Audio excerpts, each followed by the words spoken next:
Christophe m'a demandé de traiter pourquoi la spiritualité est-elle capitale pour l'évangélisation aujourd'hui. C'est le titre de la question qu'il m'avait posée dans son mail. Donc peut-être, on va commencer, petite introduction pour situer la question, si vous voulez, hein, et puis l'orienter un petit peu. D'abord sur les termes. Hein. Donc vous voyez, il y a deux termes importants. J'en profite aussi pour vous faire une petite cours implicite de méthodologie quand vous vous posez une question en vue de vos devoirs. Hein. D'abord, définir les termes. Spiritualité. Alors, comme Odile, je parlerai plutôt, plus volontiers, de vie spirituelle, c'est-à-dire une relation personnelle avec Dieu par le Christ vécue dans l'Église. Avec cette idée, spirituelle, vous entendez le mot esprit, spiritualité, donc une relation qui engage tout l'être et une vision, une anthropologie, on va en parler un peu, qui ne se résume pas à ce que je vois. Et ça va être capital pour notre thème. Une anthropologie qui ne se résume pas à ce que je vois. Il ne peut pas y avoir de vie spirituelle authentique si je me réduis à simplement un amas d'atomes. Vie spirituelle. Deuxième terme, évangélisation. Qu'est-ce que c'est que l'évangélisation?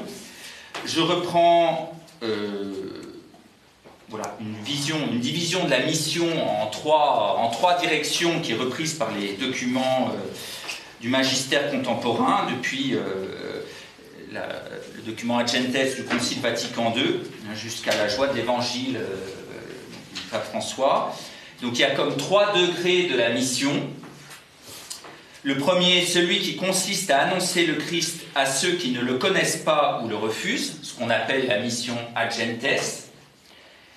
Un deuxième degré, celui qui s'attache à réévangéliser les chrétiens qui se sont éloignés de la foi, grosso modo qui suppose le baptême, mais qui peut être simplement qu'on est baptisé, point. Voilà. Et enfin, celui qui nourrit et entretient la foi des communautés chrétiennes vivantes, qu'on peut appeler la mission pastorale. Ces 3 niveaux de la mission sont indispensables, nécessaires. Voilà. Et cette distinction qu'on retrouve un peu partout doit être maniée, il faut le dire, avec souplesse, car les frontières sont poreuses, mais elles impliquent des stratégies missionnaires différentes ou des attitudes intérieures différentes de la part de l'évangélisateur. Alors, ayant défini les termes, j'ai une question qui est volontairement très large. Je vous ai dit que c'est ce que m'avait posé Christophe, mais Christophe, en très bon théologien qu'il est, il m'avait précisé un peu la question. Hein, ça, c'était trop flou. Donc, il faut limiter la question. Hein, il faut limiter la question. Hein. D'abord, sur ce qui est sur vie spirituelle, je vous ai déjà entendu, voilà, qu'est-ce que j'appelle spiritualité? En fait, je dis vie spirituelle selon ce que je vous ai défini, je vais y arriver, je vais y revenir. Et puis, évangélisation, hein, je vais me limiter. Ce qui m'intéresse, c'est les 2 premiers degrés, parler à des non-croyants d'origine chrétienne ou non. Donc, il va y avoir ça en arrière-fond.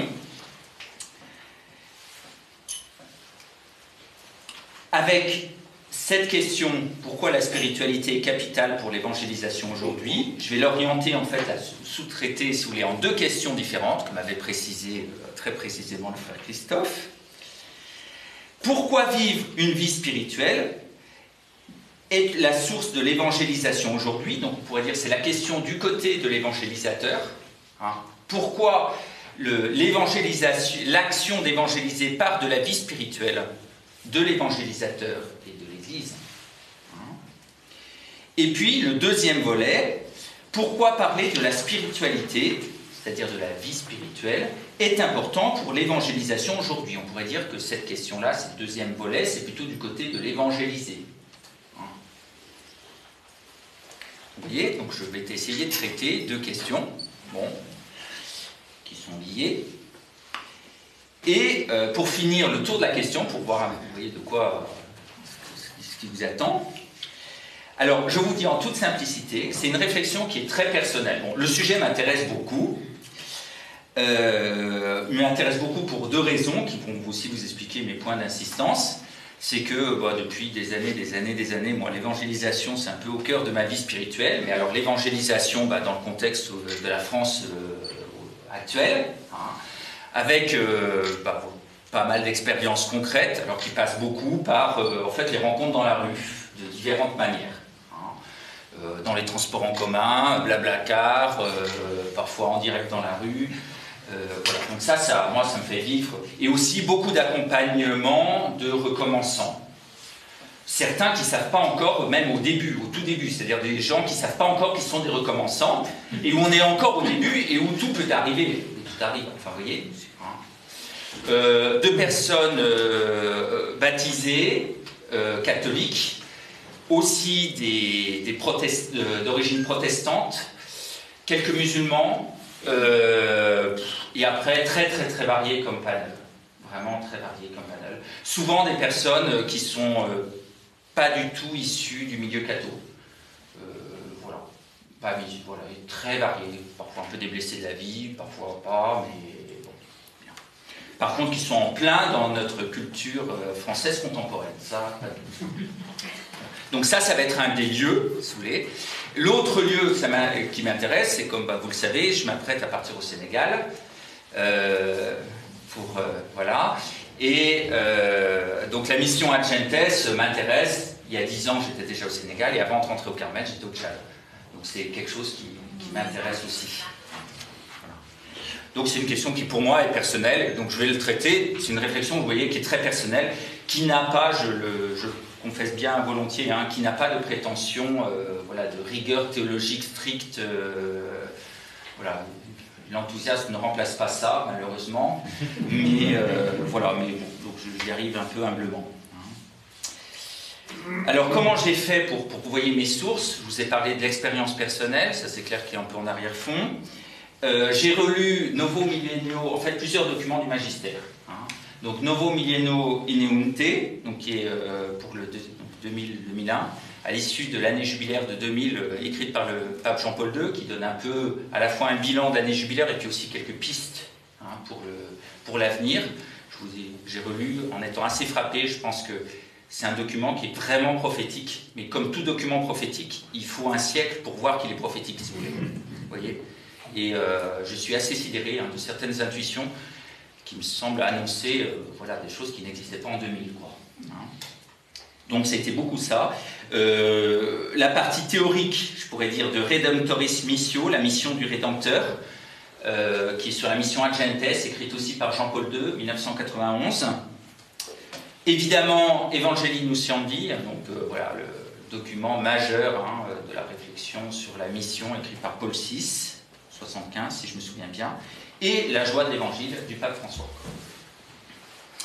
Avec, bon, vous vous en doutez, vous aurez deviné, en arrière-fond, Sainte Thérèse d'Avila, en particulier, mais pas que, ce qu'elle nous dit dans les 7e demeures sur la mission. Les 7e demeures, c'est un panel de la vie chrétienne, si vous voulez, et voilà les différents équilibres de la vie chrétienne dans sa plénitude, donc ce vers quoi le Seigneur nous dirige et donc auquel nous participons déjà. Hein, nous participons déjà, alors pas en plénitude, mais partiellement, nous participons des 7e demeures. Et donc, quand Thérèse articule Marthe et Marie dans les 7e demeures, ça nous dit beaucoup de choses. Voilà. Donc ça, oui, c'était mon introduction. Vous avez un peu ce qui nous attend. Ma réflexion... j'essayais de comprendre, à vrai dire, d'abord personnellement, hein, sur cette articulation entre évangélisation et vie spirituelle. Et ce qui m'est apparu, la première idée qui m'est venue, c'est qu'en fait, le but de l'évangélisation, si on y pense bien, c'est la vie spirituelle de la personne qui est en face. C'est que la personne qui est en face, elle rentre dans une relation avec Dieu par le Christ. C'est ça l'objectif, en fait. D'où tout le reste va découler. On va commencer par la dimension ecclésiale. Parce que les fils adoptifs se retrouvent frères. Et ça, c'est l'Église.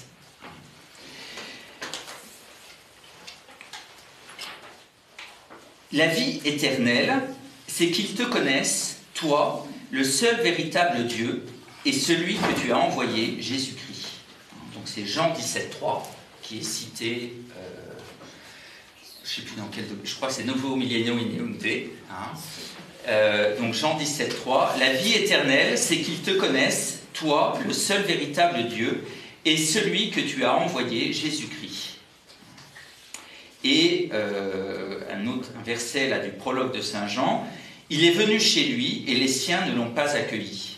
Mais à tous ceux qui l'ont accueilli, il a donné pouvoir de devenir enfants de Dieu, à ceux qui croient en son nom. » Donc ça nous donne bien la perspective de la vie spirituelle et de pourquoi Dieu est venu parmi les hommes en Jésus. C'est une relation. Relation de connaissance. Alors connaissance au sens biblique, c'est-à-dire d'expérience, pas que la tête, même si la tête y participe. Une relation, connaissance, qui nous transforme. Il a donné pouvoir de devenir enfant de Dieu, qui nous transforme. Spontanément, on n'est pas enfant de Dieu. Voilà. Et donc, en devenir enfant, un enfant, il est dans son être, déjà au niveau biologique. Un enfant, il a l'ADN de ses parents. Vous voyez ? Donc, ça suppose devenir enfant de Dieu, ça veut dire que ça va nous transformer. Et transformer en réalité de l'intérieur. Donc, une relation qui transforme par le Christ. C'est ça le but de l'évangélisation. Pour faire simple, mais je pense que c'est souvent la simplicité, à condition qu'elle ait une richesse en arrière-fond, mais c'est souvent la simplicité qui est la plus opératoire, surtout dans les situations d'évangélisation. Le but, c'est de faire que la personne en face de moi, elle entre dans une relation d'amitié avec Jésus. Tout le reste en découle. Et donc, vous voyez, vie spirituelle, en fait. L'objectif, c'est d'amorcer une vie spirituelle. C'est le but. Une amitié. Pas plus compliqué que ça. Quand je dis que tout le reste en découle, pourquoi ? Parce que si je rentre en relation d'amitié avec Jésus, ça suppose que je reconnais qui il est, c'est-à-dire le Fils de Dieu. Ça suppose implicitement un acte de foi. Un acte de foi. Et celui qui croit en Jésus, lui arrive quoi ? Il reçoit l'Esprit Saint, la vie de Dieu, qui le transforme de l'intérieur et qui le transfigure. Et après, alors vous allez me dire, et l'Église ? Du moment qu'il a accueilli l'Esprit Saint, il fait déjà partie, le premier niveau, et après ça va évidemment prendre du temps, il va falloir que ça monte à la conscience pour que ça rentre, qu'il rentre complètement dans cette relation. Parce que la relation à laquelle on est appelé, c'est une relation totale, qui n'est pas que partielle. Mais du moment qu'il a qu'il a accueilli l'Esprit Saint par la foi, cet Esprit Saint le fait rentrer dans l'Église. Le fait rentrer dans l'Église. Donc on est dedans, vous voyez. Même s'il ne le sait pas encore. C'est pas plus compliqué que ça. Tout est là. Exemple, il y a un certain nombre. Une personne, il y a quelques années, qui vient, et enfin il y en a pas mal en fait, il y a des histoires de préparation, mais je vous en parlerai après, qui arrive chez nous, parce qu'elle avait envie d'aller dans une église. Bon, très bien. Elle commence à prendre l'habitude de venir aux offices, elle rencontre un frère, commence à discuter. Bon, évidemment, je n'ai pas besoin de vous faire beaucoup de chapeaux, beaucoup d'idées fausses sur l'Église, pas mal de révoltes dues aux idées fausses, enfin. Mais vraiment, Jésus. Elle avait amorcé cette relation avec Jésus.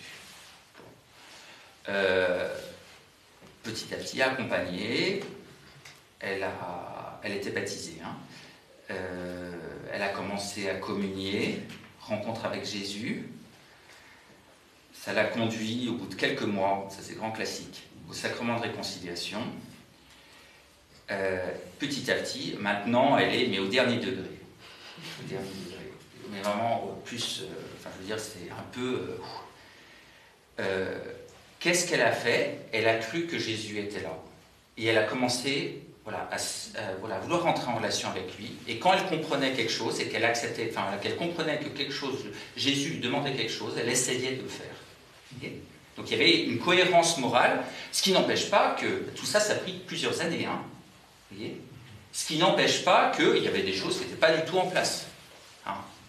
Mais petit à petit, vous voyez, elle a commencé la relation avec Jésus, une vraie relation qui l'engageait autant qu'elle en était capable, et du coup, petit à petit...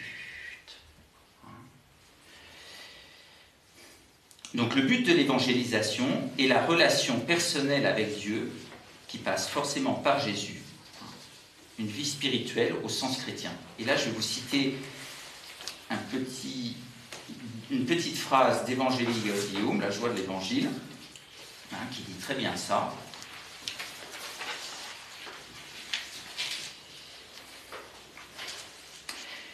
Si quelque chose doit saintement nous préoccuper et inquiéter notre conscience, c'est que tant de nos frères vivent sans la force, la lumière et la consolation, vous entendez, c'est ça, de l'amitié de Jésus-Christ. De l'amitié de Jésus-Christ. Sans une communauté de foi qui les accueille, sans un horizon de sens et de vie. Le cœur, c'est l'amitié de Jésus-Christ qui va introduire dans tout le reste. Vous voyez ?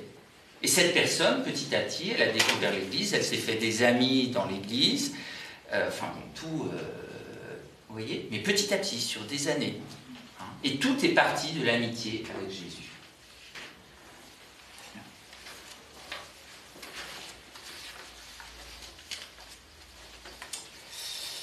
Alors, pourquoi? Voilà, le but, c'est l'amitié avec Jésus, cette dimension relationnelle, vie spirituelle, qui nous introduit, d'amitié avec Jésus, nous introduit dans la vie trinitaire, dont Jésus fait partie évidemment. On vit de la vie trinitaire avec Jésus, comme fils adoptif, et on est fait pour ça. On est tous faits pour l'amitié avec Jésus, tous. Alors, quel est le fondement anthropologique? Et ça, c'est important, parce que vous allez voir, du point de vue, ça donne beaucoup de force aussi dans l'évangélisation.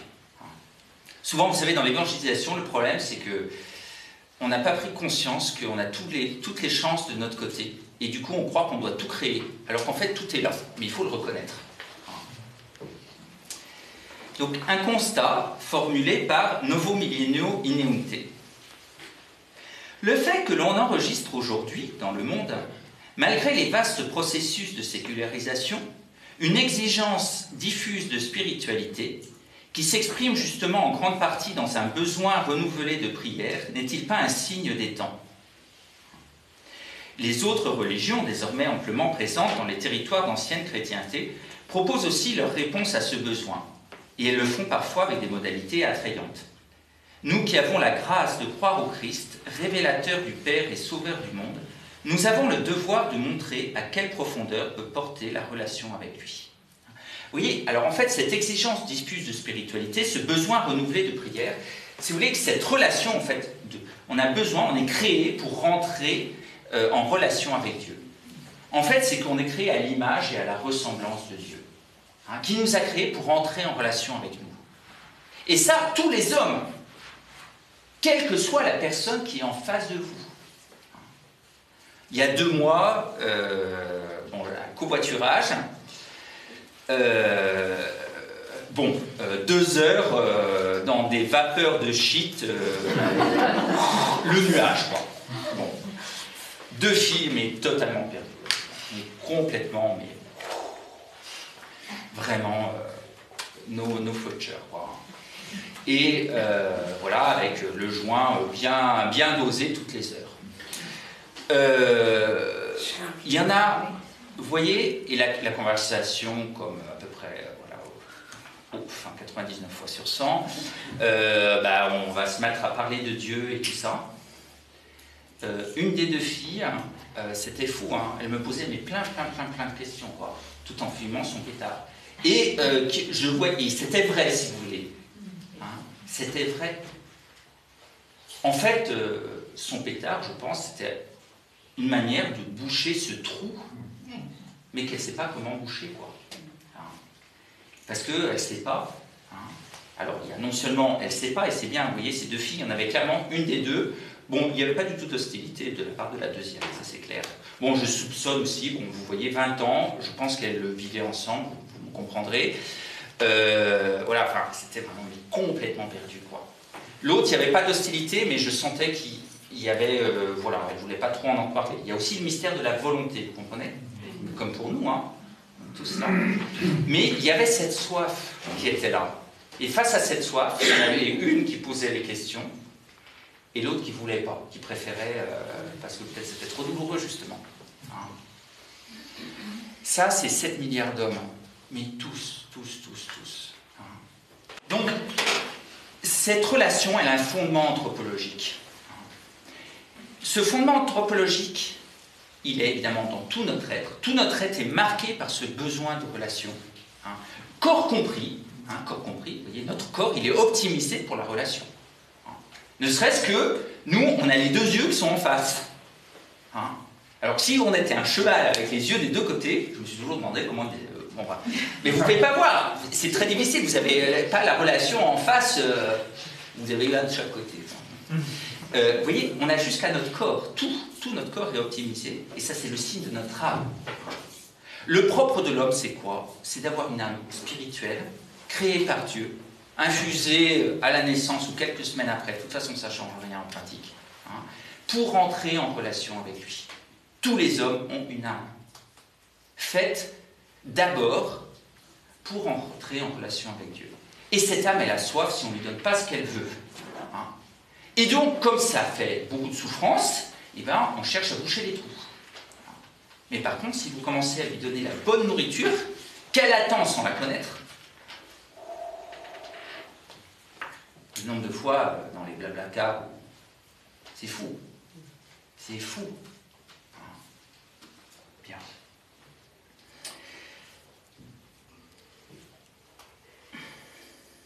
Donc, vous voyez, notre meilleur allié, si je puis dire, dans l'évangélisation, c'est la nature humaine.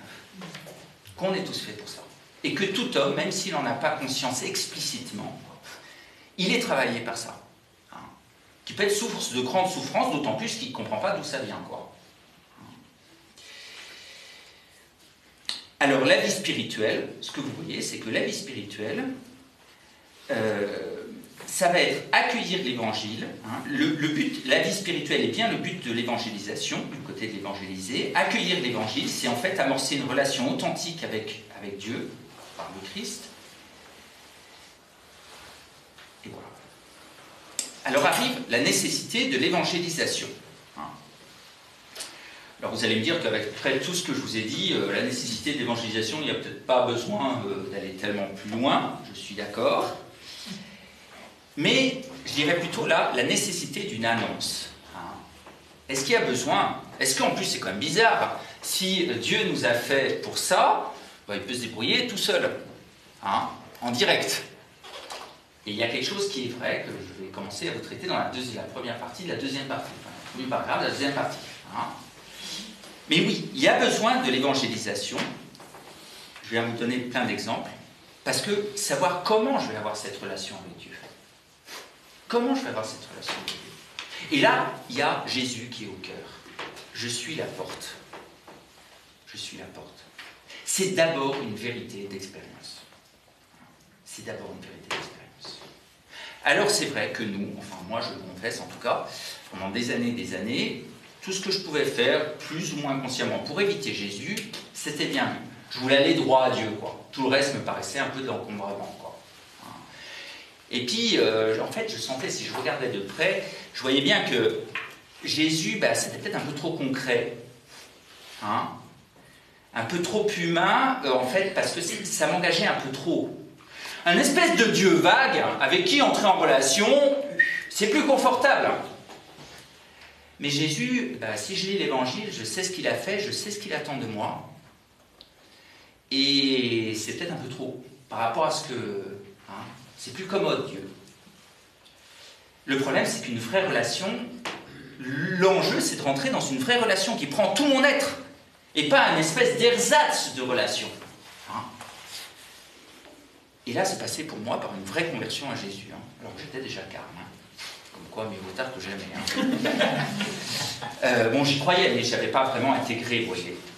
C'est-à-dire que j'ai passé, vraiment un nœud, c'est de comprendre, alors que j'étais carme depuis quelques années quand même, et là, c'est la Thérèse qui a été pour moi, qui m'a mis sur la bonne piste, une relation personnelle avec Jésus. En fait, ce que je faisais jusqu'ici, donc il m'habitait depuis des années, déjà enfant, c'était la présence de Dieu, mais Dieu en général, quoi. Bon, c'était un très bon début, excellent, très très bon début. Et voilà, sans trop penser à Jésus. Bon. Et puis, en voyant Thérèse d'Avila dire toujours « tournez-vous vers la sainte humanité de Jésus » et tout ça, donc en fait vers Jésus, bon, ça commençait à me travailler. Je me suis dit, bon, elle le recommande tellement, là, objectivement, je ne fais pas ce qu'elle dit. Hein. Alors j'ai fait le pari, j'ai dit, bon, je vais essayer, j'ai remplacé, si je puis dire, la présence de Dieu par la présence de Jésus. Enfin, remplacé, non. Vous comprenez, orienté, enfin, j'ai concrétisé cette présence de Dieu par la présence de Jésus. Et donc, voilà, au lieu de me tourner vers Dieu en général, je me tournais vers Jésus, qui est là, qui m'accompagne et tout ça. Je m'en suis trouvé mais hyper bien. Je veux dire, au bout de quelques semaines, il était évident que je n'allais pas changer. Hein. Parce que tout simplement, cette relation, elle a pris cher. Pas simplement au niveau le plus profond de mon âme, où la Trinité habite, mais dans tout mon être. Hein, dans tout mon être. La psychologie, même le corps, vous voyez.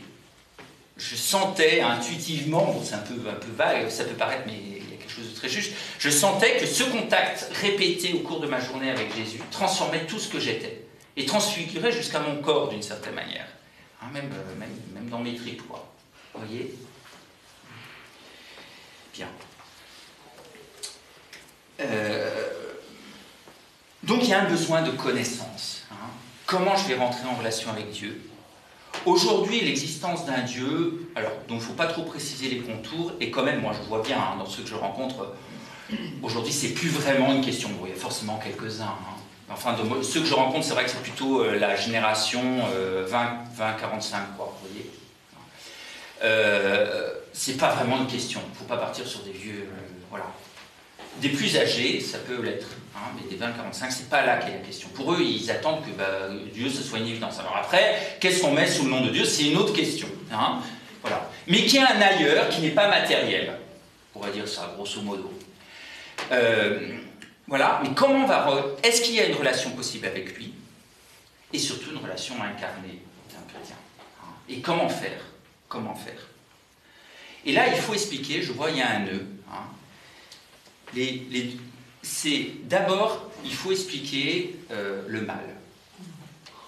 Et là, il faut y aller franco. Et ça nécessite de notre part la foi. Avec le péché originel, qui est de foi. Je suis désolé, dans des plages au Père Maldamé, qui a beaucoup de qualités par ailleurs, mais c'est de foi, hein, de foi définie. Et si vous enlevez le péché originel, il y a tout qui s'écroule.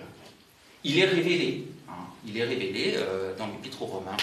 Hein, qui fait une relecture, inspirée évidemment, des premiers chapitres de la Genèse. Il est révélé dans le prolongement, si vous voulez, de la révélation du Christ, de l'Évangile. Hein. Donc il faut expliquer ça. Quand moi je commence à expliquer le péché originel, je sens grand silence dans la voiture, il y a tout le monde qui écoute. J'ai pas d'objection en général. Hein. Aucune, au contraire, je sens que tout le monde se soulage. Enfin, vous voyez, enfin je comprends. Le péché originel. Il faut expliquer qu'est-ce qui se passe à la mort, grande question. Le nombre de catéchèses sur les fins dernières dans les voitures, je ne vous dis pas. Hein. Le train, aussi l'expérience. Vous commencez à parler dans le train des fins dernières et il y a le silence qui petit à petit gagne les bancs autour. Grand classique. Hein. La vérité. Et vous parlez de Jésus. Et vous parlez de Jésus. Tout ça, ça nécessite quoi de notre part? J'avance un peu en fait, sur la troisième, là je monte un peu sur la troisième partie, mais c'est pas grave. Ça nécessite la foi. Et je vous assure que quand je parle de ça, à chaque fois, j'ai l'estomac qui fait des nœuds. Et qu'il me faut la force de Dieu, que Dieu communique pour le dire. Il y a un combat, quoi. Hein. Le combat de la foi. Hein. Le combat de la foi. C'est la foi. Et là, oui. Et je cache, quoi. Et Jésus, il est le Fils de Dieu, et j'explique comme je peux, avec les mains, son inspiration du moment, avec les chaises. Bon. Deuxième partie. Relation. Hein. Donc il s'agit, l'évangélisation, c'est quoi? C'est de faire entrer la personne en relation avec Dieu par Jésus. Alors, cette relation, on va regarder un peu ses acteurs. Il faut dire, le premier acteur, c'est qui dans une relation? Le premier acteur dans une relation, vous allez me dire que c'est une évidence, enfin, c'est évidemment ceux qui agissent, les deux de la relation. Hein. Donc en l'occurrence, Dieu et la personne. Pas un tiers, c'est Dieu et la personne. Le premier acteur de la relation, c'est Jésus. L'évangélisation ressortit d'abord de l'action de Dieu. D'abord de l'action de Dieu. Conséquence très pratique. Hein. Beaucoup de conséquences pratiques à ça. Souvent, nos fatigues dans l'évangélisation, c'est qu'on oublie ça, vraiment par ignorance, c'est qu'on n'y pense pas, hein. Et que du coup, on se met à la place de Dieu, qu'il va falloir tout faire. Alors là, évidemment, chaud les mains pour moi. Ça va être dur, hein. Ça s'annonce difficile. Et on se charge d'un poids qui est insupportable, parce qu'il n'est pas fait pour nous, en fait. Non. La relation, c'est toujours Dieu qui va initier la relation, qui va faire. Hein. Tu ne me chercherais pas si je ne t'avais pas déjà trouvé. Et ça, c'est toujours vrai. Hein. La personne dont je vous ai parlé tout à l'heure, qui est arrivée dans notre église, il y a quelques années, ça faisait des mois qu'elle était clairement travaillée par le bon Dieu, mais c'est évident. Voilà, qui, petit à petit, par divers trucs, voulait lui faire rentrer dans une église. Hein. C'est d'abord lui. Donc, nous, l'évangélisateur, on va arriver de toute façon en deuxième position. Et même en troisième. Parce que le premier acteur, c'est toujours Dieu. C'est lui qui conduit les choses. Le deuxième, c'est évidemment la personne évangélisée. Là aussi, c'est une évidence. Qui va poser des petits oui. Qui va poser des petits oui. Au début, dans un cadre tout à fait en dehors de la foi catholique. Hein. Ça va être peut-être accepter simplement de rentrer dans une église. Sans plus. Ça va être peut-être simplement d'accepter de prier comme elle pourra ce Dieu qu'elle ressent un peu, mais dont elle ne connaît pas grand-chose. Vous voyez ? Et ça, c'est l'affaire entre le bon Dieu et la personne. Ça, vous n'en savez rien. C'est toujours un préliminaire à ce que le Seigneur se sert du troisième élément, qui est qu'un instrument, qui est l'évangélisateur, qui vient toujours après. Ça, j'ai remarqué. Le Seigneur, moi, il m'envoie... Enfin, comme évangélisateur, je n'ai de ma place que si le Seigneur a préparé ça. Sinon, c'est pas la peine de se fatiguer. Je prie pour la personne, bien sûr. Seigneur, voilà, et ça c'est mon rôle, hein, la prière toujours. Mais voilà, je vois qu'il n'y a pas besoin de... Non, c'est pas le moment. Et c'est le Seigneur qui décide, c'est pas moi. Hein. Et donc là aussi, je ne vais pas me fatiguer là où je vois que c'est pas encore... voilà, le Seigneur ne me demande pas d'aller, vous voyez. Hein. Par contre, vous savez quoi, si on se laisse guider, le Seigneur il nous envoie et on découvre que la situation a été préparée, mais vous n'en revenez pas, quoi. Et que justement, les questions qu'a la personne, c'est celles où vous savez que par grâce, vous y arrivez un peu à répondre, quoi. Ça veut dire aussi qu'il ne va pas y avoir un seul évangélisateur.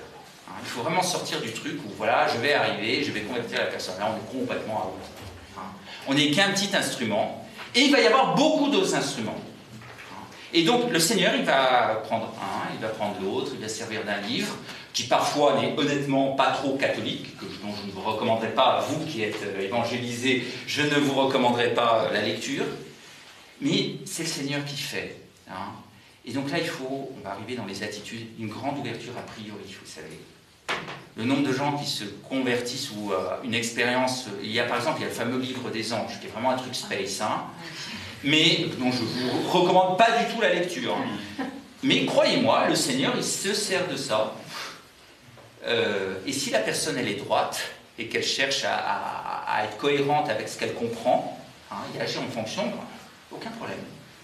Voilà.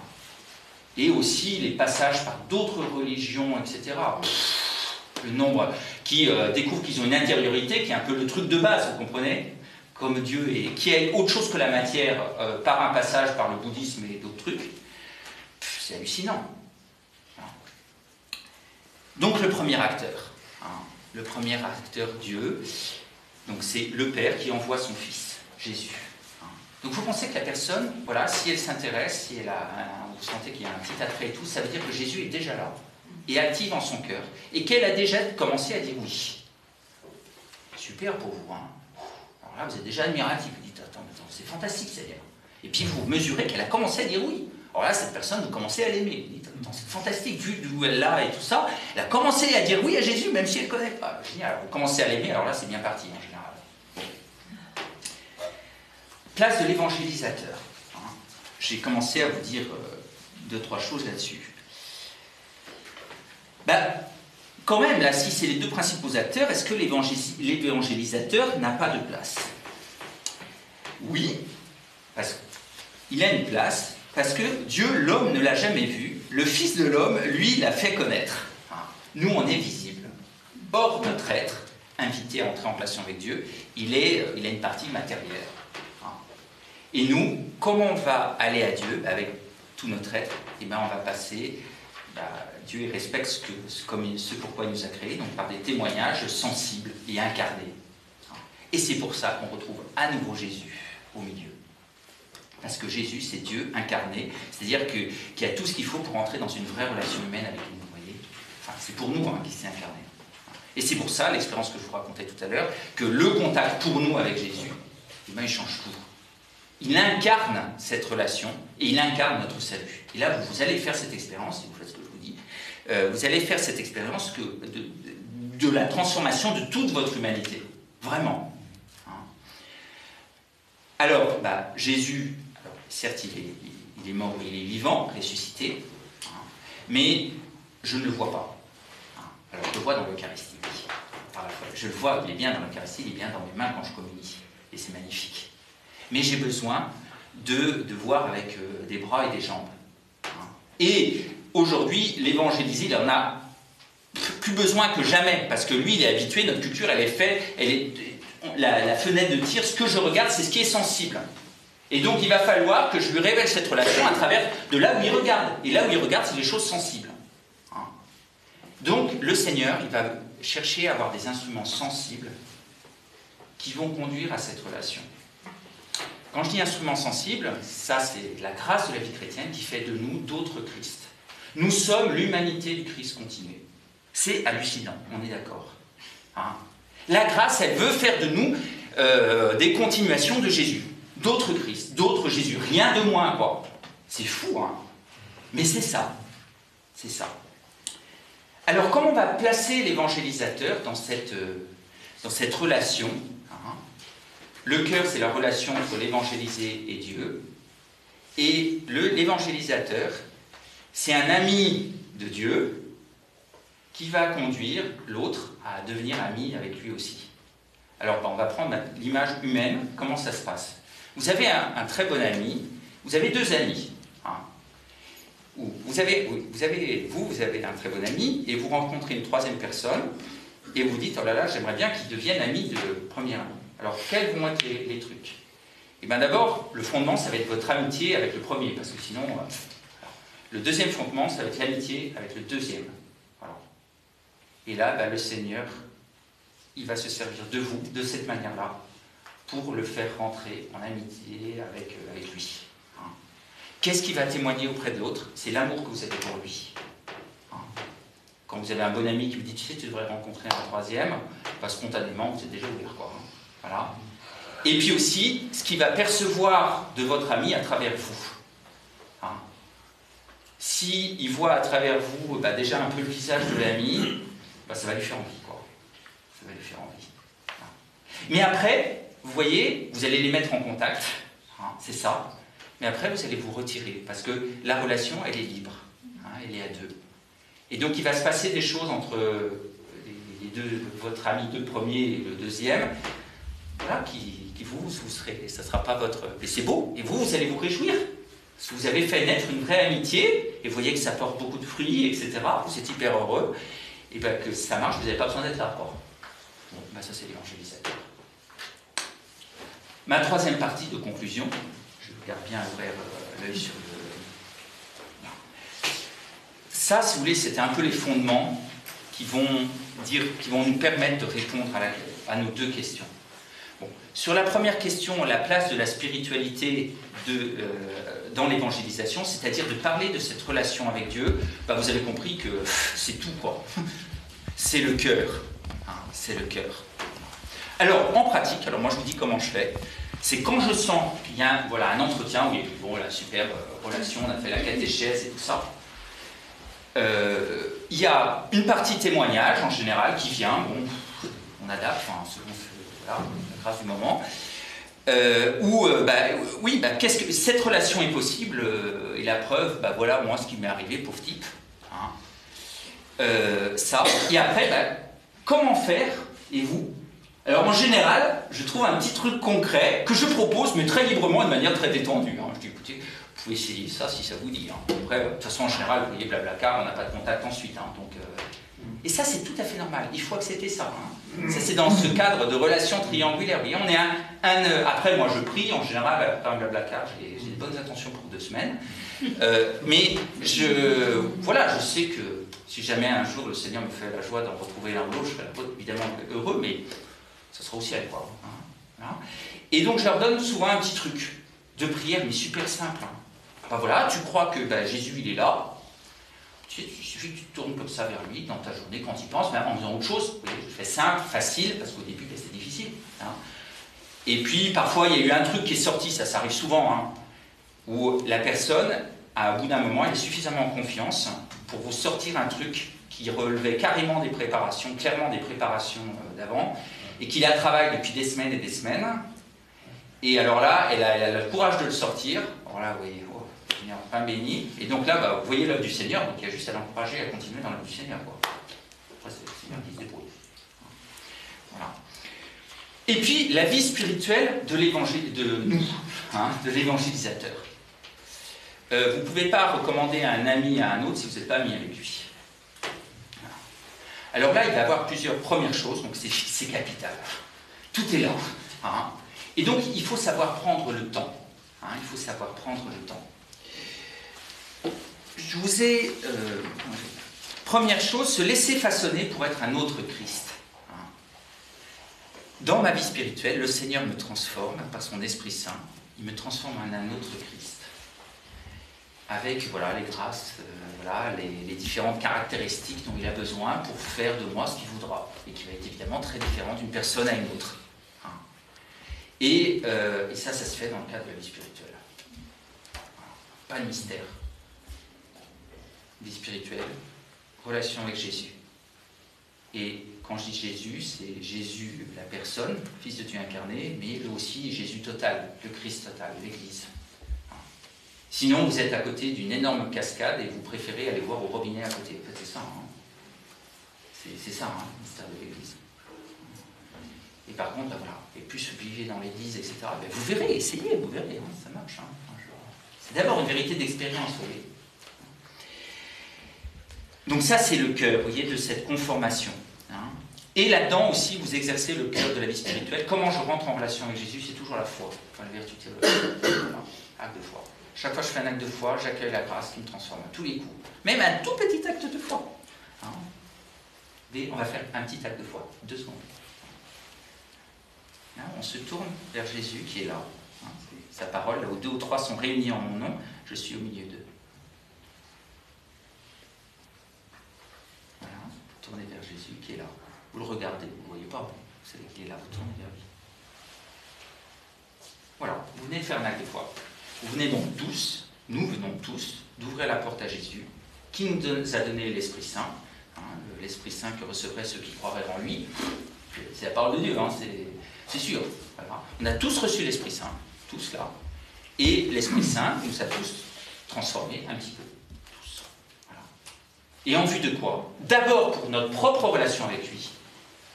Et ensuite, il y a les deux, mais ensuite, pour que nous soyons aussi des instruments pour permettre à d'autres qui ne le connaissent pas encore de le connaître. Et ça, c'est le deuxième point, il y a la dimension être envoyé. Pour être envoyé, il faut d'abord exister et avoir cette relation avec Dieu. Il est très important dans notre vie spirituelle de bien ordonner les deux. Il y a bien les deux, relation personnelle avec Dieu et la dimension missionnaire. Mais la missionnaire dépend de la première. Et ça, à notre époque, on a souvent tendance à vouloir évacuer la première. Quand Dieu donne quelque chose à nous, nous donne sa grâce, c'est d'abord pour rentrer en relation avec Dieu, avec lui. Parce qu'il nous aime personnellement. Il ne nous aime pas comme des outils, des instruments, des prétextes pour un autre, pour autre chose. Il nous aime pour ce que nous sommes. Quand il nous donne sa grâce, c'est d'abord pour être amis avec nous. Et après, certes toujours, mais aussi après, par amitié avec nous, il veut nous associer à son œuvre. Vous voyez? Donc il ne faut pas opposer les deux, mais il ne faut pas oublier le premier terme. Ça, c'est très important. Et ça, on a facilement, à notre époque, me semble-t-il, enfin, en tout cas, je parle encore de moi, tendance à l'oublier. Je conclurai, donc voilà, ça, le Seigneur va nous envoyer, bon, implicitement, vous devinez différentes choses dans ce que je vous ai dit qui relève de ça. Et je finirai par deux attitudes. Deux attitudes. Qui prennent évidemment ces deux attitudes de Jésus comme évangélisateur. La première attitude, c'est la compassion. C'est le verbe splankizomai, en grec, qui revient à 12 reprises, uniquement dans les évangiles synoptiques, et qui est toujours appliqué à Jésus ou à Dieu. Toujours. Il y a une seule exception intéressante dont je vais vous parler. Toujours. Face à quelqu'un qui vient à lui, Jésus, il éprouve de la compassion. Il l'accueille tel qu'il est. Et il commence à l'aimer avec son besoin. Voyez, ça commence toujours par ça. Un cœur immensément ouvert. Quelqu'un qui vient à vous avec une demande à peu près forcément maladroite sur Dieu, l'Église, etc. Pensez que ça lui a sûrement demandé un effort de venir à vous. Forcément. Et qu'elle exprime comme elle peut, voilà, un besoin, une souffrance. L'accueillir. Même si elle vous crache sa haine de l'Église. Si elle est venue vous la cracher, ça lui a sûrement déjà demandé un effort, vous savez. Donc, accueillir, immense ouverture, aucun jugement. Le Seigneur, il a ses chemins pour conduire les âmes, etc. Aucun jugement. Vous l'accueillez comme elle est, avec sa religion, ses trucs, ses machins, sa tête, c'est complètement brouillé dans sa tête et tout ça. Mais avec beaucoup d'amour, quoi. La compassion, comme Jésus. Il y a une seule exception, un seul emploi du mot compassion, enfin ce plein qui machin, dans l'évangile, c'est le bon samaritain, qui montre de la compassion. Le bon samaritain, l'évangélisateur par excellence. Et après, il y a la deuxième attitude qui est vitale aujourd'hui. C'est une parole, un enseignement qui introduit à la foi. Alors quel discours? Pas commencer à argumenter sur les trucs et tout ça. De toute façon, on n'en a pas la capacité. Proposer les chemins d'une relation avec Jésus. Et les chemins que vous vivez déjà vous. Si le Seigneur, il vous a mis, vous, en contact avec cette personne, c'est qu'il sait qu'il vous a donné quelque chose à lui dire, que vous vivez déjà. Sinon, on est dans les théories. Vous y allez humblement, vous ne savez jamais si c'est tout à fait ça, il faut accepter, de toute façon, les pauvres instruments, voilà, le Seigneur, puis après, c'est lui qui gère. Hein. Voyez. Alors, on va s'arrêter là. Par une phrase de Sainte Thérèse d'Avila, chemin 41-7, c'est une des dernières phrases du chemin de perfection. Donc, mes frères et sœurs, efforcez-vous d'être affables autant que vous le pourrez, sans offenser Dieu. Comprenez toutes les personnes que vous fréquentez, qu'elles aiment votre conversation, qu'elles aspirent à votre manière de vivre et d'agir. La vertu ne doit ni les effrayer, ni les inquiéter. Il est très important que des religieuses, religieux et tout le monde, soient jugées d'autant plus sociables par leurs sœurs qu'elles soient plus saintes, même si vous êtes très peinés lorsque leur conversation n'est pas telle que vous le voudriez. Ne vous écartez point d'elles si vous voulez être utile et aimé. Nous devons donc beaucoup nous efforcer d'être affables pour plaire aux personnes que nous fréquentons et les satisfaire, et tout spécialement nos sœurs. Amen. Amen.